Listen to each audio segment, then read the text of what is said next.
ওষুধ আছে পৃথিবীর জমিনে, দুটি জিনিস আছে পৃথিবীর জমিনে, তোমরা যদি ইউজ করো তাহলে দিলের মরিচাটা তোমার ছেড়ে যাবে। প্রশ্ন যদি করেন কোন কোন মেডিসিন, এক নম্বরে নবী বললেন কাসরাত জিক্রিল মাউত। দুই নম্বরের ভিতরে এক নম্বর, তোমরা পৃথিবীর জমিনে এসছো, কিন্তু পৃথিবীর জমিনে আসার পরেই তোমরা মরণের কথাটা পৃথিবীর জমিনের ভিতরে ভুলে যাও। মরণের কথাটা ভুলে যাও পৃথিবীর জমিনে। মরণের কথা তোমরা স্মরণ করো না, মরণের কথা খেয়াল করো না, মরণের কথা তোমরা দিলের ভিতরে নিয়ে আসো না। কিন্তু আমি নবী বলে দিলাম তোমাদের কাছে, যত বেশি বেশি বেশি বেশি করে মরণের কথা তুমি স্মরণ করবে, মরণের কথা স্মরণ করে তুমি মাবুদের দরবারে 2 রাকাত নফল নামাজ পড়ে মাবুদের দরবারে তুমি হাতটা যদি তুলে দাও, মাবুদ গো কয়দিনের জিন্দগিতে তুমি না পৃথিবীর জমিনের ভিতরে তুমি ঘোষণা দিয়েছ মাতাদ দুনিয়া কালিলুন ওয়াল আখিরাতু খায়রুল লিমান ইত্তাকা, পৃথিবীর পার্থিব সম্পদ একবার নগণ্য, আখিরাতের জিন্দগি আসল জিন্দগি যারা আল্লাহ রাব্বুল আলামিনকে ভয় করে।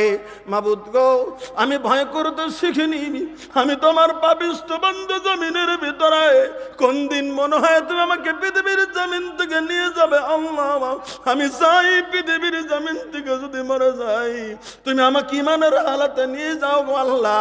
আমি যেন বেঈমান অবস্থায় মরে যাই না, আমি যেন বেনামাজি অবস্থায় মরে যাই না, আমি যেন বেহায়া অবস্থায় মরে যাই না, আমি যেন পাপিষ্ঠ অবস্থায় মরে যাই না, আমি ক্লিন হয়ে তোমার কাছে মরতে চাই গো মাবুদ। আমাকে তুমি মরণটা ইমানের হালাতে তুমি দান করে দিও। মরণের কথা স্মরণ করে পৃথিবীর যে বান্দা সব থেকে বেশি ক্রন্দন করবে পৃথিবীর জমিনে, আল্লাহ রাব্বুল আলামিনের কাছে বারবার করে মরণের কথা স্মরণ করবে। আল্লাহ রাব্বুল আলামিনের নবী বলেন মরণের কথা যত স্মরণ করবে ওর কলিজাটা আল্লাহ রাব্বুল আলামিন অতই সাফ করে দেবে। নারে তাকবীর! আল্লাহ রাব্বুল আলামিনকে স্মরণ করবেন, আল্লাহকে মনে করবেন, আল্লাহর দিদার নিয়ে আল্লাহ রাব্বুল আলামিনের আমলে আল্লাহ রাব্বুল আলামিনের দিকে এগিয়ে যাবেন, আপনি পৃথিবীর জমিন ঈমানের তাজাল্লি পেয়ে যাবেন। আর যত অন্যায় করবেন শেখের কাছে জিজ্ঞাসা করেন, সহিহ বুখারী শরীফ হাদিস আছে একটা অন্যায় পৃথিবীতে করলে একটা কলবে কালা ছায়া পড়ে যায়, এটা বুখারী শরীফ হাদিস আছে। একটা ভালো আমল করলে একটা কালা ছায়া উঠে যায় পৃথিবীর জমিন থেকে। আজকে জমিনের মানুষ আজকে ভয়ভীতি নাই, আজকে মরণের কথা চিন্তা করে না, মরবে তার আগের দিনে মানুষের ভয় অন্তরে আসে না। যেমন আবু জাহালের পৃথিবীর জমিন ইসলামের ভয় তার পৃথিবীতে আসেনি, মরে গেছে, তাও বলছিল আমার গলাটা দিগলা করে কাঁপ, আমাকে যেন দেখে বলে আবু জাহাল ইসলামের শত্রু, বড় শত্রু ছিল, মরে যাচ্ছে তাও তার বাহাদুরি যায়নি পৃথিবীর জমিনে। এখন বর্তমান আমাদের মেজাজ, বর্তমান আমাদের চলন পূরণ, বর্তমান আমাদের কর্মকাণ্ড, বর্তমান আমাদের ব্যবহার, বর্তমান আমাদের চলন পূরণ সব একদিকে হয়ে যাচ্ছে। আমাকে মুহূর্তে হবে এই খেয়াল বর্তমান আমাদের পৃথিবীতে কমে গেছে। বলেন কথা ঠিক কি নয়? আমরা যদি মরণের কথা ভাবতাম তাহলে এত ওয়াজ করতে হতো না।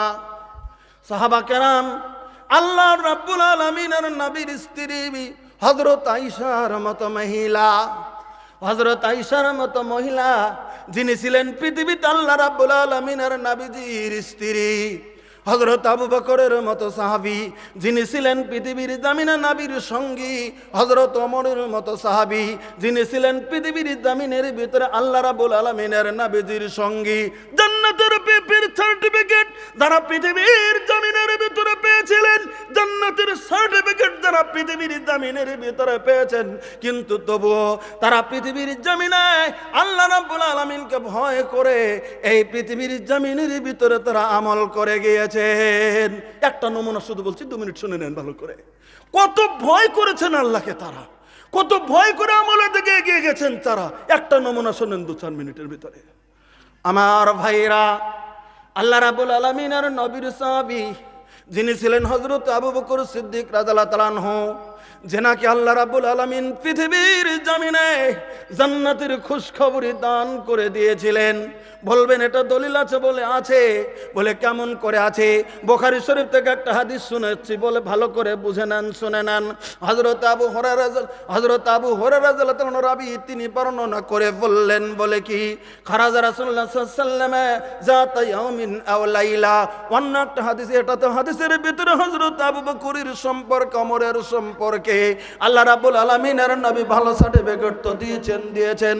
অন্য হাদিসের ভিতরেও হযরত আবু বকর সম্পর্কে বিভিন্ন জায়গাতে আল্লাহ রাব্বুল আলামিনের নবী আবু বকর সম্পর্কে পৃথিবীর জমিনের ভিতরে নবী জান্নাতের বাসার যেমন দান করে দিয়েছিলেন, সেই আবু বকরের আমল পৃথিবীর জমিনে শুনে নেন।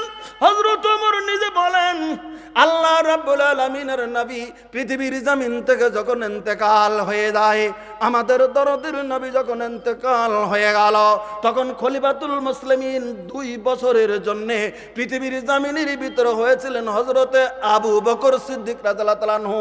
তার 2 বছর খলিফাতুল মুসলিমিন হয়েছিলেন তিনি। সারা মুসলিম জাহানের খলিফা হয়েছিলেন হযরত আবু বকর সিদ্দিক রাদিয়াল্লাহু তাআলা আনহু। গোটা আরবের, গোটা মুসলিম জগতের খলিফা আল্লাহ রাব্বুল আলামিনের নবী ইন্তেকালের পরে তিনি ছিলেন খলিফাতুল মুসলিমিন। হযরত আবু বকরের সময়ের কথা বলছি। হযরত ওমর ফারুক রাদিয়াল্লাহু তাআলা আনহু বলেন, আমাদের অভ্যাস অনুযায়ী নবীর যুগ থেকেই আমরা ফজর পরে বাড়িতে আসার পরে কিছু কোরআন তেলাওয়াত করার পরে, কিছু হয়তো তেলাওয়াত করার পরে, কিছু কুনিদারি করার পরে আমরা কিছু গ্রামে গ্রামে ছুটে যেতাম। কোন গ্রামে কোন দুঃখী কাঙ্গাল কোন অবস্থায় আছে, কেউ না খেয়ে আছে নাকি, কেউ অসুবিধায় আছে নাকি, কেউ বিপদে পড়ে আছে নাকি, এই খবর নেওয়ার জন্যে আমরা গ্রামে গ্রামে গ্রামে গ্রামে আমরা ঘুরতাম। হযরত ওমরের কথা। বিশ্বনবীর ঘরে একদিন, এই কথা একটা কিতাব লিখেছেন, বাংলাতে ইন্টারনেটে পাবেন আপনারা। ওই কিতাবে বিস্তারিত ওয়াকিয়াটা তুলে ধরেছেন। আচ্ছা একটা কথা বলি, আমার ভাষা আপনারা বুঝতেছেন? কথা বুঝতেছেন? হ্যাঁ, সময় নষ্ট করতে চাইছি না, ওই জন্যে ঘড়ির কাঁটা চলছে। বলা হচ্ছে, এই হযরত ওমর বলেন, আমরা যেতাম এমন করে করে, এবার বিশ্বনবী নাই, আমি আমার অভ্যাস ছেড়ে দেই নাই। আমরা যেতাম এরকম করে ঘুরতে ঘুরতে, একদিন একটু দূরে চলে গেছি, যা দেখি একটা ছোট্ট তাম্বুরা টানানো আছে। ঘর নাই, ছাইলা তাম্বুরা টানিয়ে মানুষ থাকে না, আর তাম্বুরা টানিয়ে থাকছে। তাম্বুরার ভিতরে ঘরের মতো করে টানিয়ে নিয়েছেন। তার ভিতরে একটা মহিলার, একটা বৃদ্ধা মহিলার একটু কিনকিনি কিনকিনি কিনকিনি আওয়াজের মতো আমার কানের কাছে চলে এসেছে।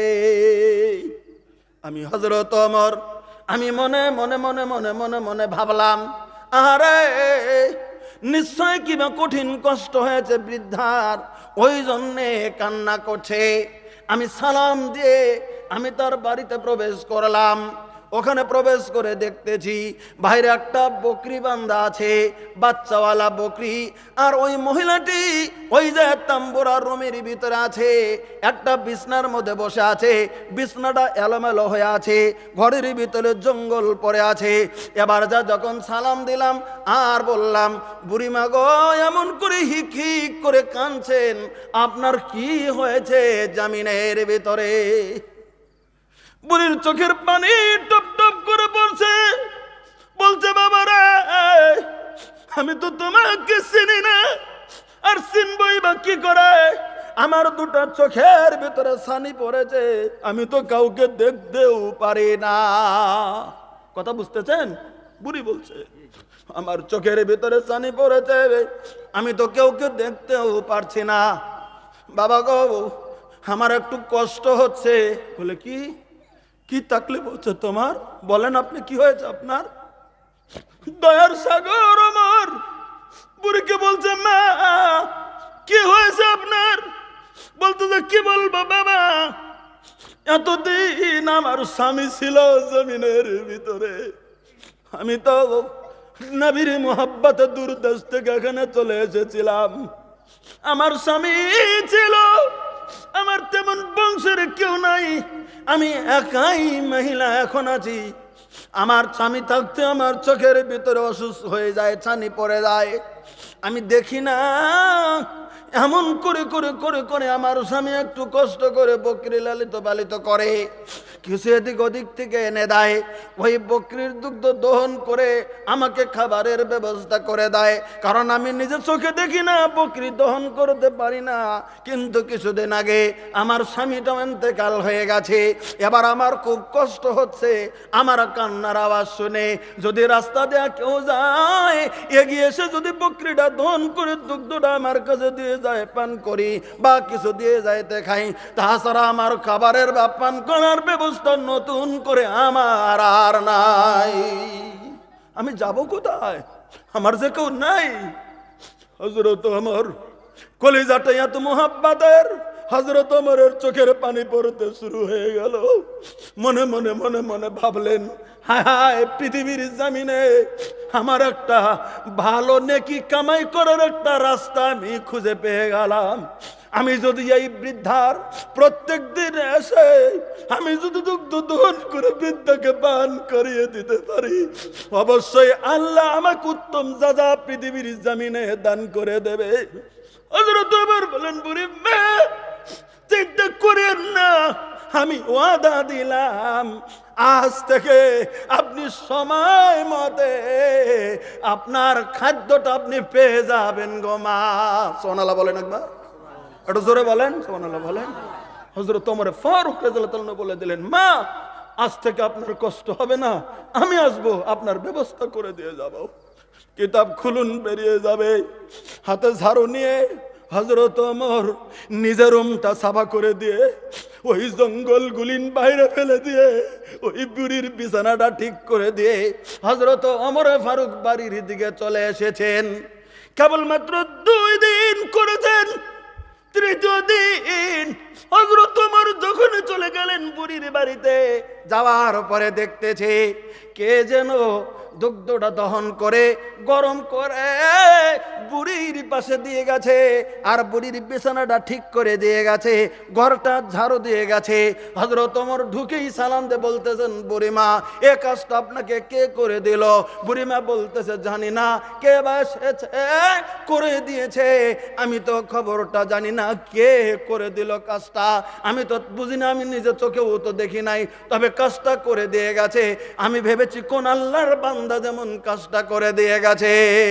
হযরত ওমর বললেন, আমি নেকি নিতে চেয়েছি, আমি নেকির কাজ করতে চেয়েছি, আমার কাজটা কে টান দিয়ে নিয়েছে রে?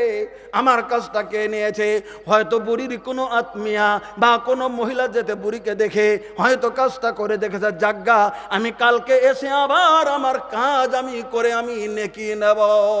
যাক, ওই দিন আর কিছু বলেনি। তারপরের দিন হযরত ওমর আবার চলে এসেছেন।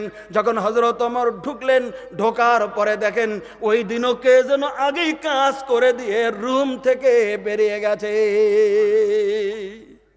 এবার হযরত ওমরের সন্দেহ লেগে গেল, কি ব্যাপারটা কি? আমি তো বুড়িকে ওয়াদা দিয়েছি, আমি বুড়িকে কথা দিয়েছি, আমি আল্লাহর কাছে ওয়াদা করেছি, আল্লাহ গো, তুমি আমাকে একটা নেকি নেওয়ার সুবিধা দিয়েছো, আমি নিয়ে নেব, আমি কাজটা করব। এই কাজটা করে দিচ্ছে কে? কার সাহস এই বুড়ের রুমে ঢুকে? আমি দেখবো আগামীকাল কে ঢুকে। কোনো বা কিছু যদি বাহিরে কোনো মতলবের হাতে মেরে আমি তাকে খতম করে দেব। আমি নিয়েছি দায়িত্ব, আমার কাছে আরেকজন করে দেবে না, আমি করব এ কাজ। এরকম রাগ করেছে নেকির জন্য, এরকম মনে মনে খেপে হয়ে ওই দিন বাড়ি চলে গেছে। তৃতীয় দিন হযরত ওমর ফারুক রাদিয়াল্লাহু তাআলা মনে মনে ভাবছেন, আমার যেতে একটু দেরি হয়, তাই তো আগেই কাজটা করে দিয়ে যায়, আমি এবার আগামীকাল একটু সকালে চলে যাব,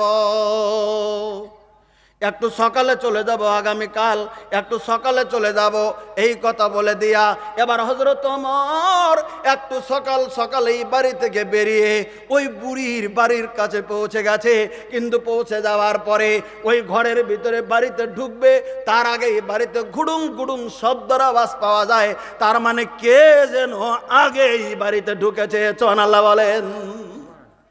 কিন্তু এবার হযরত ওমর চিন্তা করছে, এত সকালে কে বাড়িতে ঢুকলো? কোনো যদি মহিলা ঢুকে থাকে, কোন মেয়ে মানুষ যদি ঢুকে থাকে, আমি যদি ভিতরে ঢুকে যাই, তাহলে তো পর্দার খেলাপ হয়ে ঝামেলা। আচ্ছা, আমি আগে দেখি এই লোকটা কে এই বুড়ির রুমে ঢুকেছে, কে লোকটা দেখে ঢুকেছে, আগে দেখে নেই। হযরত ওমর করলেন কি, বুড়ির বাড়ি থেকে একটু দূরে চাইতে একটা মাটির টিলা আছে, কিতাবে যেভাবে লিখেছে আমি শুধু বাংলাটা বলছি, উনি একটু টিলা আছে, মাটির টিলার নিচে ওনাকে যেন দূর থেকে দেখতে না পারে, মাটির টিনের নিচে চুপ করে বসে আছে, ইনি যেন দেখতে পারে কিন্তু ওখান থেকে যেন ফলো করে ডাইরেক্ট ওমরকে না চিনতে পারে, এজন্য ইনি চাইতে বসে আছেন। আর লক্ষ্য করতেছে কে বের হয়, ভাই গো কিছু সময় চলে গেল, এবার হযরত ওমর বারবার করে তাকায়, একটু পরে দেখে ওই ঘরটা ঝাড়ু দিয়ে সামান্য জঙ্গল গুলিন, লাতরা গুলিন, জিনিস গুলিন একটা পাত্রের ভিতরে তুলে একটা লোক ওই বুড়ির বাড়ি থেকে বের হয়ে বাইরে ফেলে দেওয়ার জন্য চলে এসেছেন। হযরত ওমর দূর থেকে মুখের দিকে তাকিয়ে দেখেছেন লোকটাকে, লোকটা মহিলা নয়, লোকটা পৃথিবীর জমিনের ভিতরে একটা পুরুষ মানুষ।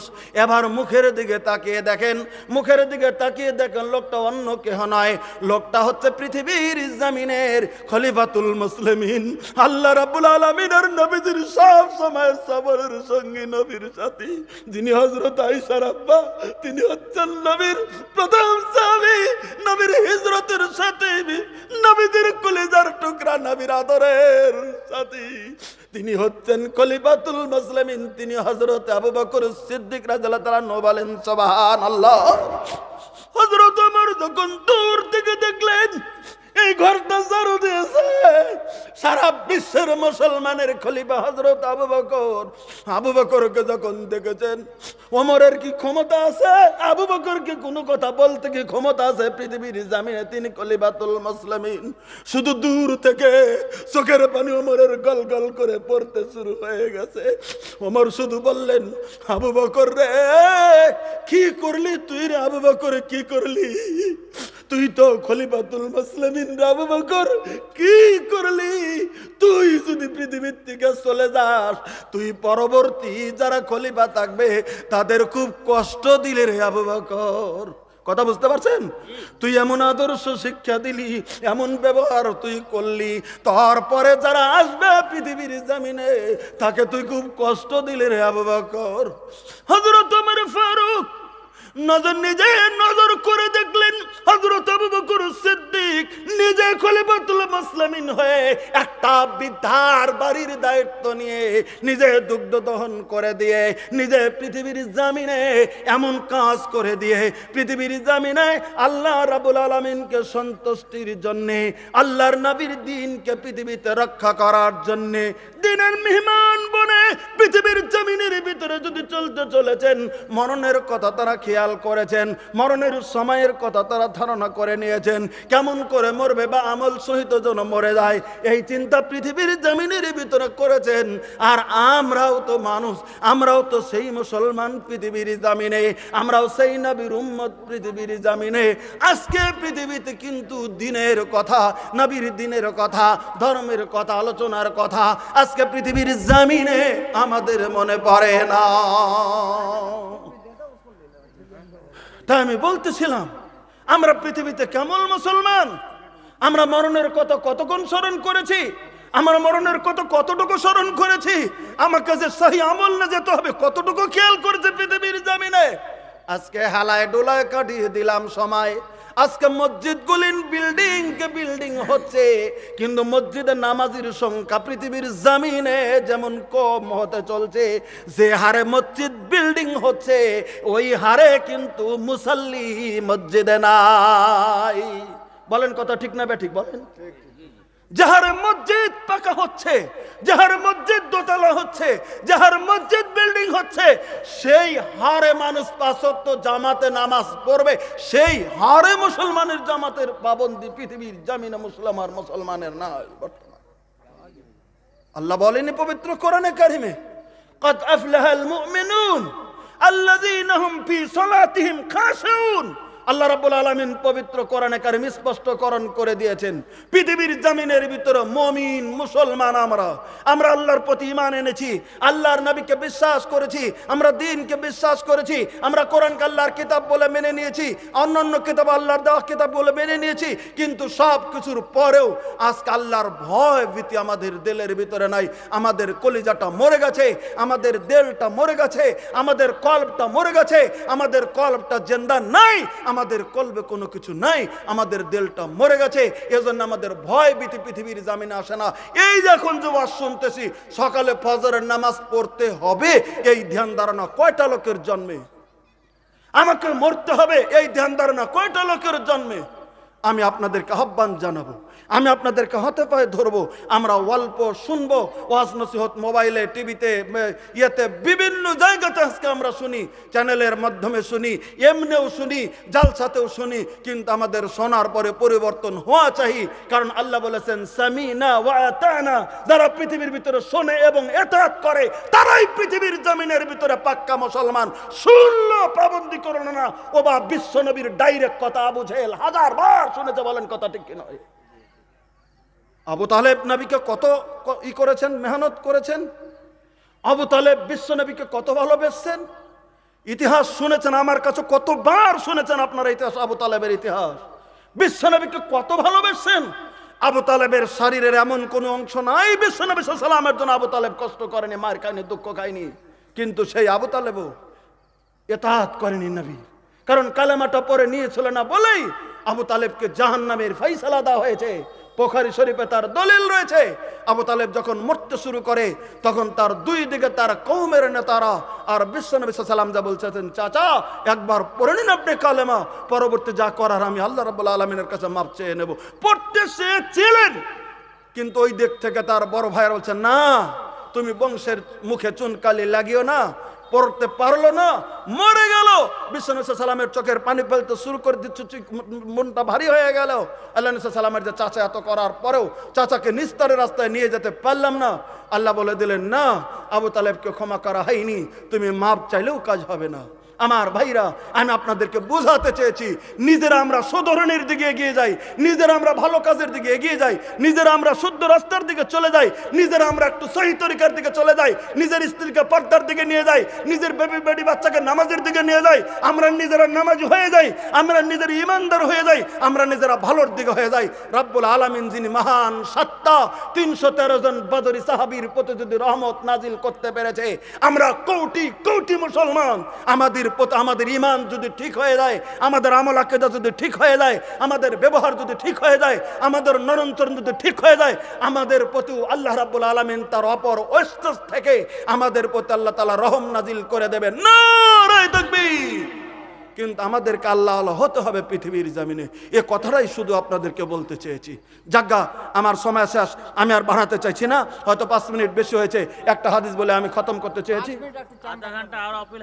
আমি আর 5টা মিনিট সময়, আমি শেখ বলেছেন 5টা মিনিট সময় একটা হাদিস বলতে চেয়েছি।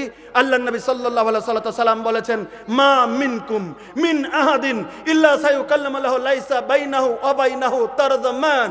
আল্লাহ রাব্বুল আলামিনের নবী সাল্লাল্লাহু আলাইহি সাল্লাম বলেন, হাদিস বুখারী শরীফের, হে সাহাবা কেরাম শুনে রাখো, মা মিনকুম মিন আহাদিন ইল্লা সায়ুকাল্লামু লাহু লাইসা বাইনাহু ওয়া বাইনাহু তারজামান। বুখারী শরীফের হাদিস বলছি, আল্লাহ নবী সাল্লাল্লাহু আলাইহি সাল্লাম বললেন, কঠিন কিয়ামতের দিন এমন সময় আসবে যেদিন আল্লাহ রাব্বুল আলামিন প্রত্যেকটা বান্দার সঙ্গে তার প্রভু কথা বলবেন। আমার সঙ্গে আল্লাহ কথা বলবেন, শেখের সঙ্গে কথা বলবেন, আপনার সঙ্গে কথা বলবেন, এনার সঙ্গে কথা বলবেন। সেদিন যে আল্লাহ কথা বলবেন, বুখারীর হাদিস অনুযায়ী বলা আছে, নবী সাল্লাল্লাহু আলাইহি ওয়াসাল্লাম বলেন, লাইসা বাইনাহু ওয়া বাইনাহু তারজামান। সেদিন কোনো তরজমাকারী থাকবে না। আল্লাহর ভাষা আমি আপনি বুঝবো, আর আল্লাহ তো আমাদের ভাষা বুঝবেনই। সেদিন তরজমাকারী থাকবে না, সেদিন আল্লাহ আমাদের সঙ্গে কথোপকথন করবেন। এই কথোপকথন চলছে।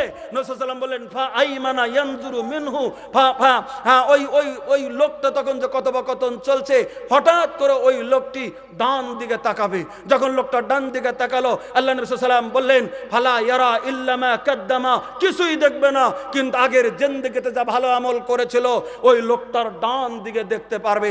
জিন্দেগিতে ভালো আমল করেছিলেন, আজকের জালসায় চলে এসেছিলেন, এখানে প্যান্ডেলে বসেছিলেন, দিনের একটু নসিহত শুনেছিলেন, কোরআনের দুটি আয়াত শুনেছিলেন, হাদিসের একটা বাণী শুনেছিলেন, বিশ্বনবীর কথা শুনে চোখের এক ফোঁটা পানি ফেলেছিলেন। এই যে সৎ আমলটা, সেদিন আপনার জিন্দেগির, যেদিন রব্বুল আলামিনের সঙ্গে আমার আপনার কথা হবে, সেদিন ডান দিকে দেখতে পারবেন। আল্লাহ রাসূল সাল্লাল্লাহু আলাইহি ওয়াসাল্লাম বললেন, ওয়ায়ানজুরু আসআমা মিনহু, ওই লোকটা কথোপকথন চলতেই একটু বাম দিকে তাকাবে। আল্লাহ রাসূল সাল্লাল্লাহু আলাইহি ওয়াসাল্লাম বললেন, ফালা ইয়ারা ইল্লা মা কাদ্দামা, কিছুই দেখবে না লোকটি, তার জিন্দেগির আমলগুলি, আগের আমলগুলি বাম দিকে দেখতে পারবে। জিন্দেগিতে যত অন্যায় করেছেন, অন্ধকার রাত্রিতে অন্যায় করেছেন, অন্ধকার রাত্রিতে বেঈমানি করেছেন, অন্ধকারে অন্যায় করেছেন, মানুষের বাড়ি থেকে টাকা চুরি করে নিয়েছেন, আরেকজনের গাছের ফল চুরি করে নিয়েছেন, আরেকজনের ক্ষেতের ধান কেটে নিয়েছেন, আরেকজনের গরু চুরি করে নিয়ে বেচে দিয়েছেন, আরেকজনের ক্ষেতের আল ঠেলেছেন, আপনি ধনী আছেন, গরিবের টাকা মেরে দিয়েছেন, আপনি গ্রামের বড় নেতা, আপনার গরিবের মাল এসেছিল সমাজে, আপনি মেরে খেয়েছেন। এরকম অন্যায় পৃথিবীতে যত করেছেন, সেদিন আপনার বাম দিকে দেখতে পারবেন। আল্লাহ রাসূল সাল্লাল্লাহু আলাইহি ওয়াসাল্লাম বললেন, ফালা ইয়ারা ইল্লা মা কাদ্দামা, তোমার জীবনের অন্যায় তোমার সেদিন বাম দিকে তুমি দেখতে পারবে। ডান দিকে দেখা হয়ে গেল, বাম দিকে দেখা হয়ে গেল। এবার আল্লাহ রাসূল সাল্লাল্লাহু আলাইহি ওয়াসাল্লাম বললেন, ওয়ায়ানজুরু বাইনা ইয়াদাইহি, আল্লাহ রাসূল সাল্লাল্লাহু আলাইহি ওয়াসাল্লাম বললেন, এবার ওই লোকটা সম্মুখের দিকে তাকাবে। নবী সাল্লাল্লাহু আলাইহি ওয়াসাল্লাম বললেন, ফালা ইয়ারা ইল্লা নার তিলকাহা ওয়াজা, আল্লাহ রাসূল সাল্লাল্লাহু আলাইহি ওয়াসাল্লাম বললেন, এবার সম্মুখের দিকে যখন দেখবে, সম্মুখে আগুন ভুরকানো শুরু হয়ে গেছে, জাহান্নামের আগুন দাও দাও করে জ্বলতে শুরু হয়ে গেছে, জাহান্নামের আগুন বুম কেটেছে, ওখান থেকে জাহান্নামের আগুনের ছাপ আপনার কপালে মুখে লাগতে শুরু হয়ে যাবে। আল্লাহ রাসূল সাল্লাল্লাহু আলাইহি ওয়াসাল্লাম বললেন, ফাত্তাকুন নার, তোমরা ওই জাহান্নামের আগুনকে ভয় করো, ওই জাহান্নামের আগুন থেকে মুক্তি কামনা করো, ওই জাহান্নামের আগুন থেকে বাঁচার চেষ্টা করো, ওই জাহান্নামের আগুন থেকে তোমরা বাঁচার চেষ্টা করো। কি করে করবে? তোমরা মুসলিম, তোমরা ঈমানদার, তোমরা মুমিন, তোমরা মুসলিম, ওয়ালাউ বিশাক্কি তামার, তোমরা যদি কোনো সময় দিনের রাহিলিল্লাতে একটা খেজুরের টুকরা, ওয়ালাউ বিশাক্কি তামার, শেখ এখানে বড় বড় শেখ আছে, জিজ্ঞেস করেন, ওয়ালাউ বিশাক্কি তামার, একটা খেজুরের টুকরো দিয়ে যদি হয়, আধা টুকরো খেজুর যদি দিয়ে হয়, তবুও তোমরা জাহান্নামের আগুন থেকে মুক্তির কামনা করো। আল্লাহ, একটা লোক বিপদে পড়েছে, হয়তো দুদিন থেকে খাইনি, আমি একটু খেজুর দিয়ে দিলাম, আমি একটু খেজুর দিয়ে দিলাম, আমি দুটো খেজুর দিয়ে দিলাম, আমি একটু সহায় করে দিলাম, আমি একটু গরিবের ব্যবস্থা করে দিলাম।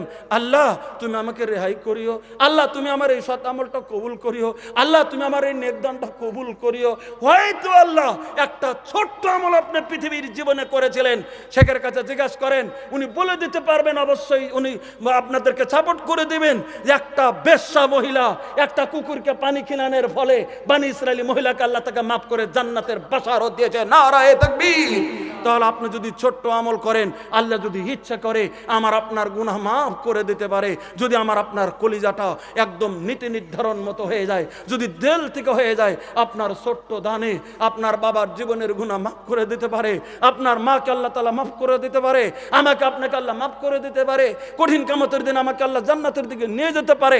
এই ক্ষমতা আল্লাহ রাব্বুল আলামিনের রয়েছে। আমি বাড়তি করে কথা বলতে চাই না, আমি শুধু আপনাদের কাছে বলে দিতে চাইছি, আজকে মসজিদের জালসা, আজকে মসজিদ কেন্দ্রিক জালসা, আমি আপনাদেরকে জুলুম দেব না। যদি কেউ ভাবেন একটা লোক পৃথিবীতে বের হবো, আজকের ফিল্ডে, আজকের জমিনে একটা লোক বের হবো, আমার বাবাটা কবরে, বাবাটা এখন বেঁচে নাই, বাবাটা কবরে আছে, যদি কেউ ভাবেন আমার বাবাটা কবরে, হুজুর একটু দোয়া করে দেবেন আল্লাহ যেন আমার বাবার জীবনের গুনাহ মাফ করে। আপনারা জানেন আমি আসামের, এখানে শেখ বসে আছে, একটু দোয়া করব আল্লাহ যেন আপনার বাবার জীবনের গুনাহ মাফ করে। একটা লোক বাবার জন্য 500 টাকা দেবেন, আমি আপনাদেরকে জুলুম দিচ্ছি না, 500 বা 1000, একটা লোক খালি ফিল্ডে থেকে আসবেন, আমার বাবার জন্য আমি 500 টাকা দেবো। এমন কোন লোক এই বৈঠকে আছেন? একজন, একটা লোক। জাযাকাল্লাহ হায়াকাল্লাহ। আমাদের শেখ সাহেব মাওলানা সাহেব আজকের জামিনে 500 টাকা নগদ দান করে দিলেন। মাবুদ গো, আপনার বাবা মা তো আছে শেখ না, মানায়